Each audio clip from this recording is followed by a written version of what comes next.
그런즉 어찌하리요? 우리가 법 아래 있지 아니하고 은혜 아래 있으니 죄를 지으리요? 그럴 수 없느니라. 너희 자신을 종으로 내주어 누구에게 순종하든지 그 순종함을 받는 자의 종이 되는 줄을 너희가 알지 못하느냐? 혹은 죄의 종으로 사망에 이르고 혹은 순종의 종으로 의에 이르느니라. 하나님께 감사하리로다. 너희가 본래 죄의 종이더니 너에게 전하여 준 바 교훈의 본을 마음으로 순종하여 죄로부터 해방되어 의에게 종이 되었느니라. 너 육신이 언약함으로 내가 사람의 예대로 말하노니 전에 너희가 너희 지체를 부정과 불법에 내주어 불법에 이른 것 같이 이제는 너희 지체를 의에게 종으로 내주어 거룩함에 이르라. 너희가 죄의 종이 되었을 때는 의에 대하여 자유로웠느니라. 너희가 그때 무슨 열매를 얻었느냐? 이제는 너희가 그 일을 부끄러워하나니 이는 그 마지막이 사망임이라. 그러나 이제는 너희가 죄로부터 해방되고 하나님께 종이 되어 거룩함에 이르는 열매를 맺었으니 그 마지막은 영생이라. 죄의 삭은 사망이요 하나님의 은사는 그리스도 예수 우리 주 안에 있는 영생이니라. 아멘.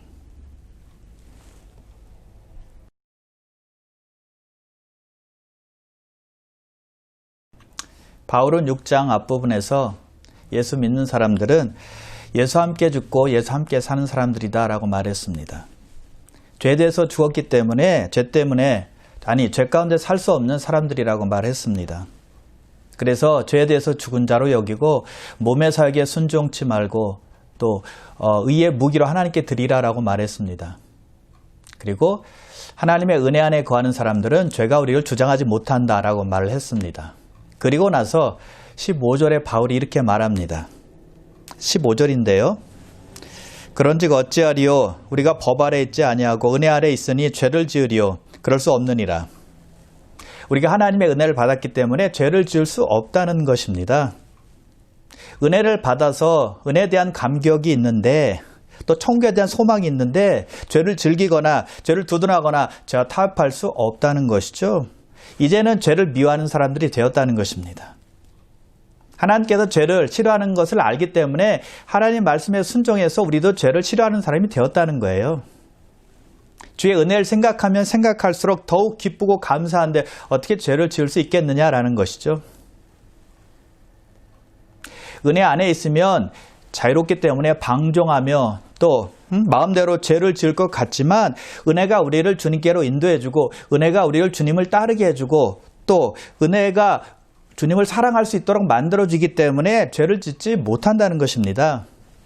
은혜를 아는 사람은 주님의 크신 사랑을 알기에 죄를 멀리한다는 것이죠. 그래서 브루스라는 신학자는 이렇게 말을 했습니다. 만일 은혜 안에 거하는 것이 죄를 짓는 방편이 된다면 그 사람은 결코 은혜 안에 있는 사람이 될 수 없다라고 말했습니다. 네, 맞습니다. 은혜를 빙자해서 죄를 짓는 사람이 있다면 그 사람은 결코 은혜를 받아본 사람이 아니라는 것입니다. 은혜와 상관이 없는 사람이라는 것입니다. 은혜 아래 있는 사람이 아니라는 거예요. 그리고 바울은 16절에서 이렇게 설명하고 있습니다. 너희 자신을 종으로 내주어 누구에게 순종하든지 그 순종함을 받는 자의 종이 되는 줄을 너희가 알지 못하느냐? 혹은 죄의 종으로 사망에 이르고 혹은 순종의 종으로 의에 이르느니라. 만일 우리가 어떤 것에 순종하면 그것의 종이 된다는 것입니다. 물질에 순종하면 물질의 종이 되는 것이죠. 또 세상 유행에 순종하면 세상 유행의 종이 되는 것입니다. 또 세상 명예에 순종하면 세상 명예의 종이 되는 것이고요. 또는 세상 쾌락에 순종하면 세상 쾌락의 종이 된다는 것입니다. 또 세상 어떤 정욕에 순종하면 그 정욕의 종이 된다는 것이죠. 자, 그래서 죄에게 순종하면 죄에게 종이 되는 것이고 예수님께 순종하면 예수님의 종, 하나님의 종이 된다는 것입니다. 그래서 바울은 죄의 종은 사망에 이르게 되고 순종의 종은 의에 이르게 된다라고 말하는 것이죠. 여러분, 아마 마귀의 종이 되길 원하는 사람은 아무도 없을 것입니다. 죄의 종이 되길 원하는 사람은 아무도 없을 거예요. 그래서 우리는 하나님께 순종하는 사람이 되어야 된다는 것입니다. 자, 죄의 종이 되기 싫으니까, 마귀의 종이 되기 싫으니까 하나님께 순종해야 돼. 그래서 하나님의 종이 돼야 돼. 그런 말이 아니라 우리를 사랑하시는 하나님께서 그것을 원하시니까 우리가 순종해서 순종의 종, 하나님의 종이 되어야 된다는 것이죠. 또한 하나님의 종이 되는 것이 진정한 행복과 소망과 평안을 가져다 주기 때문입니다. 예레미야 29장 11절인데요. 여호와의 말씀이니라 너희를 향한 나의 생각을 내가 아나니 평안이요 재앙이 아니니라 너희에게 미래와 희망을 주는 것이니라. 하나님은 우리에게 재앙을 주는 것이 아니라 평안과 미래와 또 희망을 주신다는 것을 우리가 알기 때문에 하나님께 순종해서 하나님의 종이 되기를 원하는 것입니다. 그래서 죄를 미워하고 하나님께 속하게 된다는 것이죠. 자, 바울이 종으로 설명하는 이유가 다 있습니다. 그 당시 1세기에는 로마 시민들의 약 3분의 1이 노예들이었습니다. 자유인들도 한때는 노예였어요. 바울의 수신자인 로마 교회도 아마 반 이상이 노예였을 것입니다. 그래서 그들은 노예 생활이 얼마나 수치스럽고 힘들고 괴로운지를 잘 알았기 때문에 바울의 말을 잘 이해할 수 있었을 것입니다. 자, 여러분, 이 땅에 태어난 사람들은 둘 중에 하나에 속해 있습니다. 죄의 종이든지 아니면 의의 종이라는 것입니다. 예외가 없습니다. 그래서 죄의 종은 사망에 이르게 되고 순종은 의에 이르게 된다라는 것입니다. 중간이 있으면 좋겠지만 중간은 아예 없습니다. 요한복음 8장에 보면 예수님께서 유대인들과 대화하는 장면이 나오는데요. 거기 보면 믿지 않는 유대인들을 향해서 예수님께서 메시아로 오신 예수님을 믿지 않으면 죄 가운데서 죽게 될 것이다 라고 말씀을 하십니다. 그리고 예수님의 말씀 안에 거할 때 그의 제자가 되고 진리가 그들을 자유케 한다라고 말씀하세요. 그 말을 듣자 유대인들이 반발을 합니다. 이렇게 예수님께 말합니다. 우리가 아브라함의 자손이라 남이 종이 된 적이 없거늘 어찌하여 우리가 자유롭게 되리라 하느냐라고 말합니다. 자기들은 종이 아니라는 것입니다. 아브라함의 자손이라는 것입니다. 어찌하여 종이라고 부르느냐라고 반박하고 있다는 것이죠. 그때 예수님께서 그들에게 이렇게 말씀하십니다. 진실로 진실로 너에게 말하노니 죄를 범하는 자마다 죄의 종이라. 죄를 지으면 죄의 종이 된다는 것입니다. 유대인들은 자기 의로 살았기 때문에 죄의 종이라는 것입니다. 그들은 그들의 의로 산 사람들이기 때문에 가장 심한 죄의 종이 되었다는 것입니다. 그런데 자기들은 종이 아니라는 것입니다. 자유인이라고 말하고 있습니다. 어처구니 없는 말입니다. 뭐 이런 것과 같은 것입니다. 현재 노예로 사는 사람이 노예가 자기 주인을 섬기고 있는데도 불구하고 나는 종이 아니다 라고 말하는 것과 같은 거예요. 진리를 거부하고 자기의 의로 살면 죄의 종이 되어서 사망에 이를 수밖에 없다라고 말하는 것입니다. 그러나 순종의 종이 될 때 의에 이른다라고 말씀하고 있다는 것이죠. 영생에 이른다는 것입니다. 죄에게 묶여있는 죄의 종이 아니라 죄에서 해방되어서 진정한 자유를 누리고 영생에 이르게 된다는 것이죠.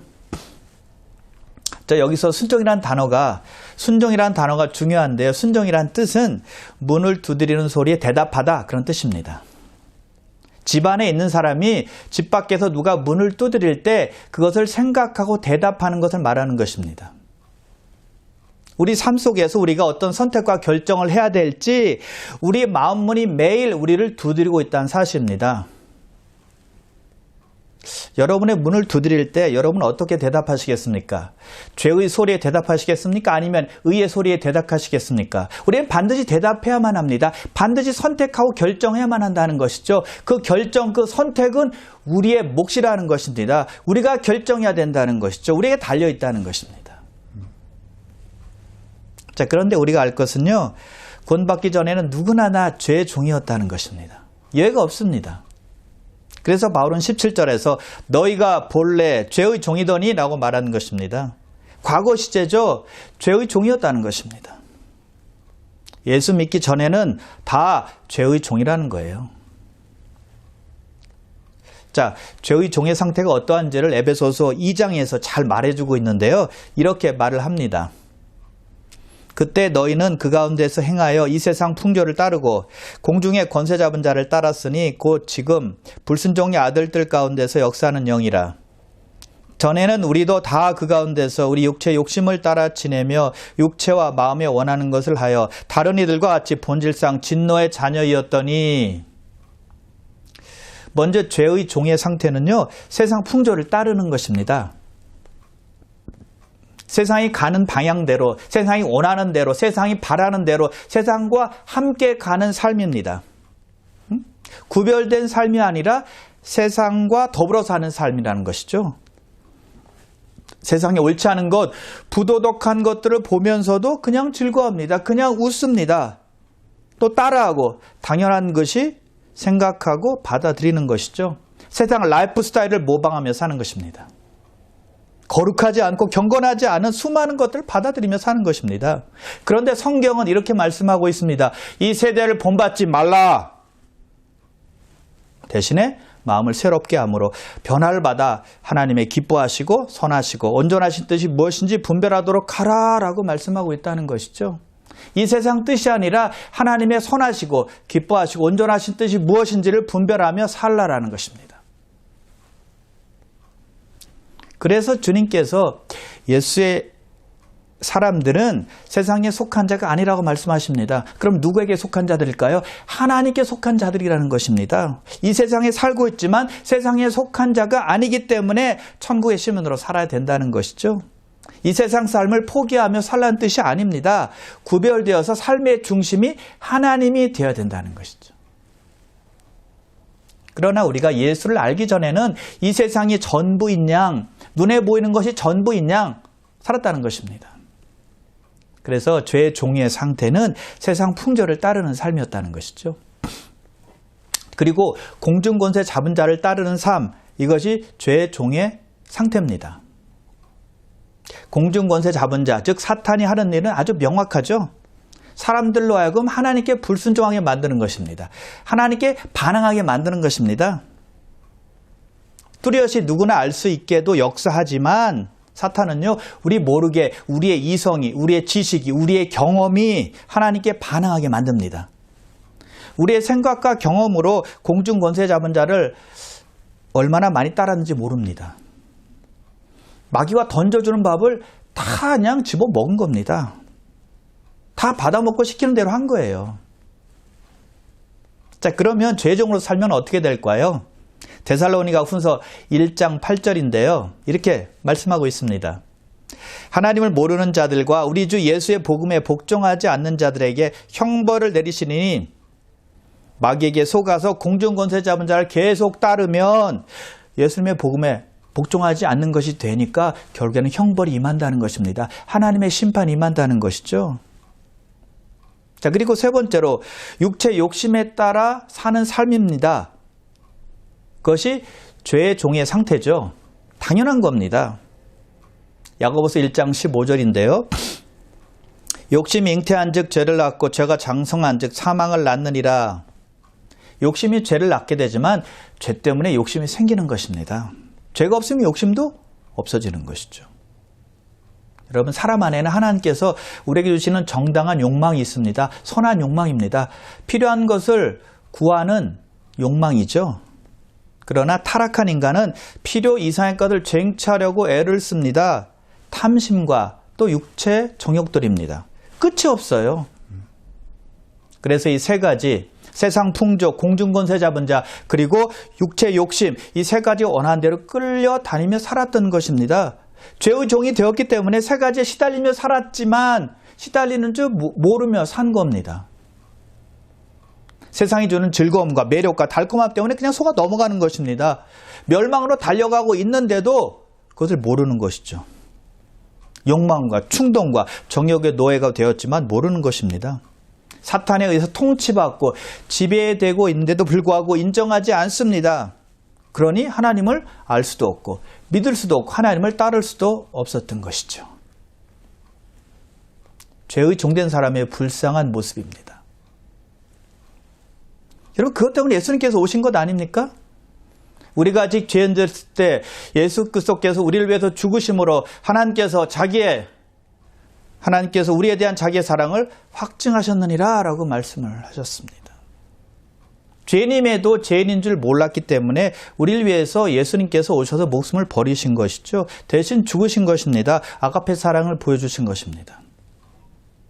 그 사실을 받아들이고 예수를 믿으면 의의 종이 되는 것입니다.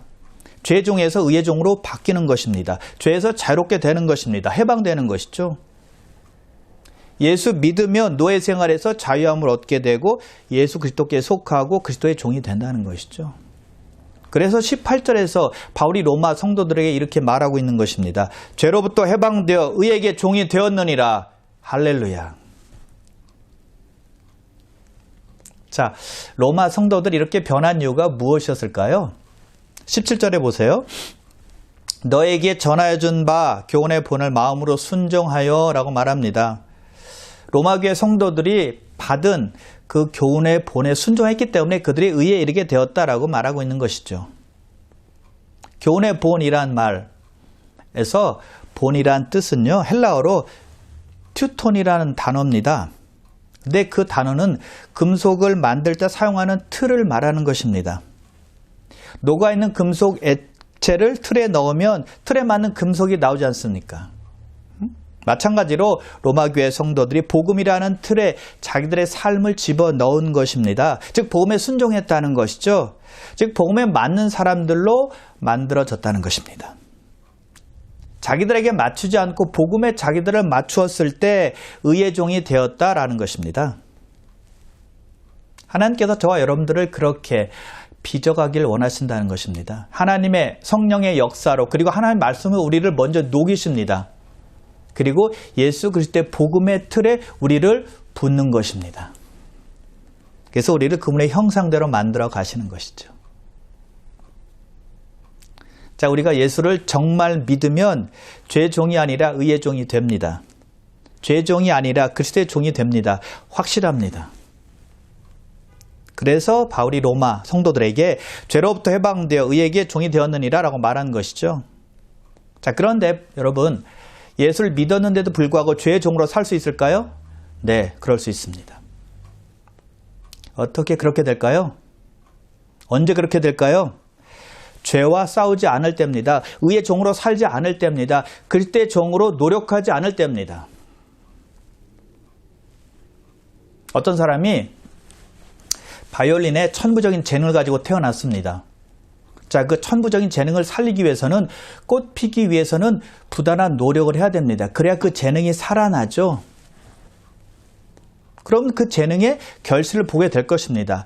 다른 사람과 똑같은 노력을 하더라도 그 사람은 자기의 재능이 있기 때문에 10배, 100배의 그 열매를 거두게 될 것입니다. 그런데 재능을 살리지 못하면, 그대로 두면, 재능을 썩히면 어떻게 될까요? 보통 사람과 똑같이 되는 것입니다. 아니, 불쌍히 되는 거죠. 재능이 있는데도 재능을 썩히는 거니까요. 마찬가지로 예수를 믿으면 의의 종이 됩니다. 죄의 종이 아니라는 겁니다. 그러나 죄와 싸우지 않으면 죄의 종처럼 사는 사람이 될 수 있다는 것이죠. 성령 안에서 노력하지 않으면 세상 사람과 별반 다름이 없는 사람이 된다는 것입니다. 신부는 왕자인데 거지로 사는 것입니다. 신부는 하나님의 자녀인데 죄의 종으로 사는 거예요. 아마도 좋은 예가 삼손일 것입니다. 삼손은 나시련으로서 특권을 가지고 이 땅에 태어난 사람입니다. 하나님의 축복 속에 또 부모의 사랑을 받으면서 태어났습니다. 그런데 그가 자라나면서 부모의 말을 듣지 않습니다. 그리고 하나님 말씀에 불순종하게 됩니다. 결국 죄의 종으로 전락하게 되죠. 육체 정욕을 따라가다가 결국 저 블레셋에게 붙잡혀서 눈이 뽑히게 됩니다. 그리고 저게 놀이개가 되죠. 죄의 종이 된 것입니다. 결국 그는 짧은 인생으로 생을 마감하게 됩니다. 그래서 성경은 우리에게 죄와 싸우라라고 말씀하고 있는 것입니다. 히브리서 저자가 그의 저자들에게, 그의 독자들에게 이렇게 말하고 있죠. 너희가 죄와 싸우되 아직 피 흘리기까지는 대항하지 아니하고, 죄와 싸워야 되는데 피 흘리기까지 싸우지 않았다고 말합니다. 죄와 싸울 때는 그렇게 피 흘릴 정도로 싸워야 된다는 말이에요. 그냥 봐주면 안 된다는 것입니다. 우리는 그동안 많은 것과 많이 싸웠습니다. 근데 정작 우리가 싸워야 되는 것은 죄라는 것입니다. 우리가 해야 될 일은 죄와 싸움에서 승리해야 된다는 것이죠. 여러분 이제는 다른 것과 싸우지 마시고 죄와 싸우시길 바랍니다. 그래서 승리하시길 바랍니다. 엉뚱한 곳에 시간 소비하며 싸우지 마시고 꼭 싸워야 될 것과 싸우시기를 주님의 이름으로 축원합니다. 여러분 승리를 원하지 않는 사람은 승리할 수 없다는 거 알아야 돼요. 승리를 기대하지 말아야 합니다. 죄에 대해서 너그러운 태도를 가진 사람은 승리할 수 없음도 알아야만 합니다. 여러분 진정으로 승리를 원하십니까? 승리를 기대하십시오. 그리고 죄와의 전쟁을 선포하십시오. 그리고 싸우시길 바랍니다. 그러면 마귀는 여러분들을 피하게 될 것이고 여러분들은 승리하게 될 것을 믿으시길 바랍니다. 여러분 우리가 다 공감하는 말이지만 우리 사람은 단번에 변하지 않습니다. 예수 믿어도 단번에 거룩해지고 단번에 열매 맺지는 않는다는 것입니다. 거룩하면은 과정이 있고 또 성화에는 시간이 필요하다는 것이죠. 그래서 바울이 로마 성도들에게 이렇게 말합니다. 19절인데요. 전에 너희가 너희 지체를 부정과 불법에 내주어 불법에 이른 것 같이 이제는 너희 지체를 의에게 종으로 내주어 거룩함에 이르라. 과거에는 너희 몸을 죄의 종에게 드렸지만 이제는 죄로부터 해방되었으니 너희 몸을 의의 종으로 드려서 거룩함에 이르라 라고 말하고 있습니다. 이제 거룩함에 이르도록 힘쓰라는 것입니다. 예수 믿고 죄에서 해방되었다면 이제 의의 종으로 살아가라는 것입니다. 이제부터 시작이라는 거예요. 복음에 순종해서 예수를 믿었으면 그것으로 끝나는 것이 아니라 그것이 새로운 삶의 출발이라는 것입니다. 거룩한 삶의 시작이라는 거예요. 우리가 새로운 삶으로 살아가기 위해서는 필요한 것이 있습니다. 과거에 아무리 즐겁고 재미있었던 일일지라도 그것이 하나님의 뜻과 어긋나는 일이었더라면 그리워하지 말아야 합니다. 대신에 부끄러워하는 사람이 되어야 된다는 것입니다. 로마 교인들이 그랬습니다. 21절에 바울이 말하죠. 너희가 그때 무슨 열매를 맺었느냐? 이제는 너희가 부끄러워하나니 과거에 잘못된 열매를 맺은 것을 보고 부끄러워한다는 것입니다. 과거에 행한 것에 대해서, 죄진 것에 대해서 부끄러워한다는 것입니다. 바울도 자신이 고백을 했잖아요. 나는 죄인 중에 괴수로다. 자기의 과거를 보고 진단한 것이죠. 과거의 자신을 제대로 본 것입니다. 정확히 본 것이죠. 그럼 생각해보면 우리도 예수 믿기 전에 잘못된 열매를 얼마나 많이 맺었습니까? 그것을 부끄럽게 여길 줄 알아야 된다는 것입니다. 그렇다고 해서 그것을 끌어안고 계속 후회하고 또 자책하면서 살라는 말이 아닙니다. 더럽고 추하고 부끄러운 일로 여기는 것입니다. 돌아보지 않는 것입니다. 빠이하는 것입니다. 끝내는 거예요. 왜요? 우리는 예수 그리스도 안에서 새 생명을 얻은 사람들이기 때문이죠. 새로운 피조물로서 이제는 거룩한 삶, 주님과 함께 걷는 삶, 주님과 동행하는 삶을 우리는 살아야 하기 때문이죠. 잘못된 예가 이스라엘 백성들입니다. 이스라엘 백성들은 출애굽해서 약속의 땅 가나안으로 갈 때 많은 어려운 일들을 겪게 되었습니다. 그때 그들의 반응은 한결같았어요. 모세를 원망했습니다. 모세를 원망하는 일은 모세를 원망하는 일로 끝나는 것이 아니라 모세를 통해서 이스라엘 백성들을 인도하시는 하나님을 원망하는 일이었습니다. 그때마다 그들은 애굽의 삶을 그리워했습니다. 그리고 돌아가자고 외쳤습니다. 애굽에서 먹었던 음식도 그리워했습니다. 여러분, 애굽은 죄악된 곳이었습니다. 우상들이, 이방신들이 우글거리는 곳이었어요. 그래서 하나님께서 그의 백성들을 출애굽시켜서 마음 놓고 하나님을 경배하고 하나님을 섬길 수 있도록 가나안 땅으로 인도해 주신 것입니다. 그런데 이스라엘 백성들은 힘든 일만 생기면 애굽을 그리워하고 돌아가려고 했다는 것이죠.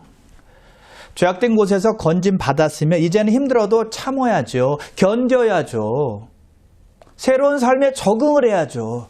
거룩한 삶으로 나아가야 된다는 것입니다. 그런데 그들은 그렇게 하지 못한 것입니다. 새로운 길을 열어주신 하나님께 감사하며 가나안 땅으로 계속 진행했어야만 했지만 늘 과거를 그리워했다는 것입니다. 아쉬워했다는 것입니다. 현재 만족하지 못한 거예요. 여러분 그런 마음, 그런 행동이요. 우리 새로운 삶의 방해가 되는 것입니다. 거룩한 삶의 장애물이 되는 거예요. 소돔성이 죄악으로 말미암아 하나님의 심판을 받게 되죠. 유황불로 다 타게 되었습니다. 그때 하나님께서 롯과 그의 가족들을 불쌍히 여기셔서 소돔성으로부터 건져내십니다. 하나님의 큰 은혜였습니다. 그러나 롯의 아내가 도망치다가 타오르고 있는 소돔성을 바라보게 되죠. 뒤를 돌아보게 된 것입니다. 자기가 즐겼던 쾌락의 도시를 잊지 못했다는 것이죠. 아쉬워했던 것입니다. 그것을 보고 그곳에 있었던 것을 부끄러워했어야 했지만 그리워했다는 것이죠. 천사가 결코 뒤를 돌아보지 말라고 명령했지만 롯의 아내는 말을 듣지 않은 것입니다. 결국 소금 기둥이 되고 말았습니다. 그래서 예수님께서 심판의 때를 말씀하시면서 롯의 철을 기억하라고 말씀하신 것입니다. 우리도 롯의 철을 기억해야만 합니다. 거룩함에 이르기 위해서 새로운 피조물로서 살아가기 위해서 과거는 잊어버려야 된다는 것이죠. 던져버려야 된다는 것입니다. 하나님께서 부르신 부름의 상을 위해서 달려가는 인생이 우리 모두가 되어야 된다는 것이죠. 과거에 질질 끌려가면 안 된다는 것입니다. 과거의 나쁜 행실, 나쁜 생각들 이제는 다 땅에 묻고 더 이상 생각지 말아야 된다는 것이죠. 이제 예수님과 동행하는 삶을 살아가는 그러한 새로운 인생이 되었으니까요. 그러면 여러분, 죄의 종의 마지막은 무엇일까요? 바울이 말합니다. 21절 마지막 부분이죠. 이는 그 마지막이 사망임이라. 예수 믿지 않고 죄의 종으로 살면 그 끝은 사망이라는 겁니다. 그냥 육체 죽음으로 끝나는 그런 의미가 아니라요. 영원한 둘째 사망에 처한다 그런 뜻입니다. 자, 그런데 여러분 22절 보세요. 놀라운 일이 벌어집니다. 그러나 이제는 너희가 죄로부터 해방되고 하나님께 종이 되어 거룩함에 이르는 열매를 맺었으니 그 마지막은 영생이라. 할렐루야. 이제 그들은 거룩함에 이르게 되었다고 선언하고 있습니다. 죄로부터 해방되었고 거룩함에 이르는 열매를 맺게 되었다라고 말하고 있다는 것입니다. 그 결과는 영원한 생명입니다. 영생. 여러분 우리는 우리 주인이 누구인지를 꼭 선택해야만 합니다. 여러분의 주인은 누굽니까? 그리스도입니까? 아니면 세상 문화입니까? 예수님입니까? 아니면 세상의 죄입니까? 우리가 예수님을 우리의 주인으로 모시고 살기로 결단하고 예수님을 위해서 살겠다라고 선택한다면 우리는 예수님께서 우리의 포도나무가 되실 것이고 우리는 그의 가지가 될 것입니다. 그리고 그 속에서 많은 열매를 맺게 될 것입니다. 더 나아가서 우리가 원하는 대로 구하는 대로 하나님께서 우리 기도를 응답해 주실 것입니다. 예수님께서 말씀하신 거예요. 예수님께서 이렇게 말씀하시죠. 나는 포도나무여 너희는 가지라. 그가 내 안에 내가 그 안에 거하면 사람이 열매를 많이 맺나니 나를 떠나서는 너희가 아무것도 할 수 없습니다. 사람이 내 안에 거하지 아니하면 가지처럼 밖에 버려져 마르나니 사람들이 그것을 모아다가 불에 던져 사르느니라. 너희가 내 안에 거하고 내 말이 너희 안에 거하면 무엇이든지 원하는 대로 구하라. 그리하면 이루리라. 할렐루야. 여러분 얼마나 멋진 삶입니까? 이런 삶을 누리고 싶지 않으십니까? 예수님께서 정말 우리에게 원하시는 것이 있습니다. 요한복음 15장 11절인데요. 이렇게 우리에게 말씀해 주고 있습니다. 내가 이것을 너에게 이름은 내 기쁨이 너희 안에 있어 너희 기쁨을 충만케 하려 함이라. 주님께서 누리는 기쁨을 우리로 누리게 하기 원하신다는 것이죠. 주님의 기쁨이 우리의 기쁨이 되길 원하신다는 거예요. 여러분 주님께 누리는 기쁨을 원하십니까? 주 안에 거하길 힘쓰십시오. 그러면 열매를 많이 맺을 것이고 우리도 주님의 기쁨을 나누게 될 것입니다. 누리게 될 것입니다. 그러므로 주님 닮기를 애쓰고 힘쓰는 거룩한 성도들로 계속해서 자라나는 2021년 한 해가 되시길 주님의 이름으로 축복합니다. 여러분 사람에게는 순종하고 따르는 주인이 다 있습니다. 주인이 둘인데요. 하나는요. 죄고 또 다른 하나는 예수님입니다. 우리는 두 주인을 함께 소유할 수는 없습니다. 또는 이것도 아니고 저것도 아닌 중간도 있을 수가 없습니다. 한 사람의 한 주인을 섬겨야만 하는 것이죠. 한 사람의 한 주인이 있을 뿐이라는 것입니다. 그리고 각각의 주인은 자기를 따르고 있는 종들에게 지불을 하는 것이 있습니다. 페이를 하는 것이 있습니다. 그것이 뭘까요? 23절에 우리에게 말씀해 주고 있는데요. 죄 삭은 사망이요 하나님의 은사는 그리스도 예수 우리 주 안에 있는 영생이니라. 우리의 주인이 죄라면 우리에게 사망을 지불할 것입니다. 왜요? 죄 삭은 사망이라고 말씀했으니까요. 그러나 우리의 주인이 예수님이라면 우리에게 영생을 지불하게 될 것입니다. 할렐루야. 예수 믿을 때 하나님의 선물이, 하나님의 은사가 영생이기 때문입니다. 여러분 누구를 섬기겠습니까? 죄입니까? 아니면 예수님입니까? 누가복음 15장에 보면 탕자의 비유가 나오는데 거기에서 둘째 아들이 자기의 원하는 몫을 아버지에게 달래서 집을 떠나게 되죠. 아버지 품을 떠납니다. 잘 살기 위해서였습니다. 자기 마음대로 살길 원했습니다. 좀 자유로운 세상에서 마음 놓고 살길 원해서 아버지를 떠나는 것입니다. 근데 그 둘째 아들이 자기가 원하는 대로 잘 되었을까요? 아닙니다. 정반대였습니다. 아주 비참한 삶이 되었습니다. 그는요, 어떤 사람의 종이 되어서 돼지를 치게 되었습니다. 다른 사람의 종이 된 것입니다. 잘 살려고 아버지 품을 떠났습니다. 자유롭게 살려고 아버지를 떠났습니다. 그러나 정반대의 일이 생겼다는 것이죠. 그러나 그가 회개하고 아버지 품으로 돌아왔을 때 그는 진정한 자유를 얻게 됩니다. 그리고 풍족한 삶을 살게 되죠. 마찬가지로 우리가 예수 그리스도와 떨어져 있을 때, 예수 그리스도를 떠날 때 우리는 죄의 종이 된다는 것입니다. 그러나 회개하고 예수님께 와서 예수를 믿을 때 우리는 의의 종이 될 것입니다. 그리고 영생을 얻게 됨을 믿으시길 바랍니다. 그러므로 사랑하는 귀한 성도 여러분, 영생을 주시는 예수 그리스도 안에서 거룩함에 이르는 열매를 더욱더 많이 맺어가시고 결국에는 영생의 꼴이 나시는 여러분 되시기를 주님의 이름으로 축원합니다. 기도하겠습니다.